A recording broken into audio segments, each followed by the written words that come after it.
Aligarh Muslim ಯೂನಿವರ್ಸಿಟಿಯಲ್ಲಿ Hindu ವಿದ್ಯಾರ್ಥಿಗಳಿಂದ ಹೋಳಿ ಹಬ್ಬ ಆಚರಣೆ ಮಾಡಲಾಯಿತು.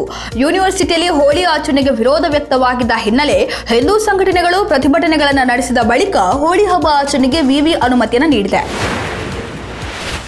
ರೈಲುಗಳಲ್ಲಿ ಆಹಾರದ ಮೆನು ಮತ್ತು ದರಗಳ ಪ್ರದರ್ಶನ ಕಡ್ಡಾಯವಾಗಿದೆ ಎಂದು ರೈಲ್ವೆ ಸಚಿವ ಅಶ್ವಿನಿ ವೈಷ್ಣವ್ ಲೋಕಸಭೆಗೆ ತಿಳಿಸಿದ್ದಾರೆ. ಪ್ರಯಾಣಿಕರು ಆಹಾರದ ಬೆಲೆಗಳನ್ನು ವಿವರಿಸುವ ಮೆನು ಕಾರ್ಡ್ಗಳು, ದರ ಪಟ್ಟಿಗಳು ಮತ್ತು ಡಿಜಿಟಲ್ ಅಲರ್ಟ್ ಪಡೆಯಲು ಲಾಗಿನ್ ಆಗಬೇಕು ಎಂದು ಅವರು ಹೇಳಿದ್ದಾರೆ. 2025-26ರ ತಮಿಳುನಾಡು ರಾಜ್ಯ ಬಜೆಟ್ನ ಪ್ರಮೋಷನ್ ಮೆಟೀರಿಯಲ್ನಿಂದ ಗುರುವಾರ ತಮಿಳುನಾಡು ಸರ್ಕಾರವು ರೂಪಾಯಿ ಚಿಹ್ನೆಯ ಬದಲು ತಮಿಳು ಲೆಟರ್ ಅನ್ನು ಬಳಕೆ ಮಾಡಿದೆ. ರಷ್ಯಾದ ಅಧ್ಯಕ್ಷ ವ್ಲಾಡಿಮಿರ್ ಪುಟಿನ್ ಅವರು ಇತ್ತೀಚೆಗೆ ಕುರ್ಸ್ಕ್ ಪ್ರದೇಶಕ್ಕೆ ಅನಿರೀಕ್ಷಿತ ಭೇಟಿ ನೀಡಿದರು. ಮಿಲಿಟರಿ ಸಮವಸ್ತ್ರ ಧರಿಸಿದ್ದ ಪುಟಿನ್ ಉಕ್ರೇನ್ ಪಡೆಗಳಿಂದ ಉಳಿದ ಪ್ರದೇಶವನ್ನು ಶೀಘ್ರವಾಗಿ ಮರಳಿ ಪಡೆಯುವಂತೆ ತಮ್ಮ ಸೈನ್ಯಕ್ಕೆ ಸೂಚನೆಯನ್ನು ನೀಡಿದ್ದಾರೆ.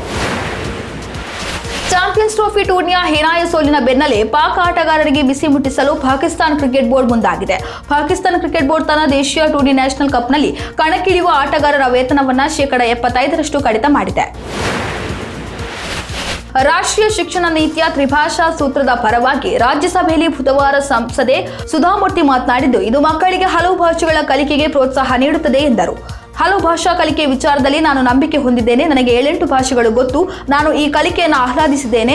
ಮಕ್ಕಳು ಕೂಡ ಇದರ ಲಾಭ ಪಡೆಯಬಹುದು ಎಂದು ತಿಳಿಸಿದರು. ಈಗಾಗಲೇ ಕಳೆದ 1 ವರ್ಷದಲ್ಲಿ 3200 ಮೆಟ್ರಿಕ್ ಟನ್ ತುಪ್ಪ ಟಿಟಿಡಿಗೆ ಪೂರೈಕೆ ಮಾಡಲಾಗಿದ್ದು, ಈಗ ಮತ್ತೆ 2000 ಮೆಟ್ರಿಕ್ ಟನ್ ತುಪ್ಪಕ್ಕೆ ಟಿಟಿಡಿ ಬೇಡಿಕೆ ಇಟ್ಟಿದೆ ಎಂದು ತಿಳಿದು ಬಂದಿದೆ.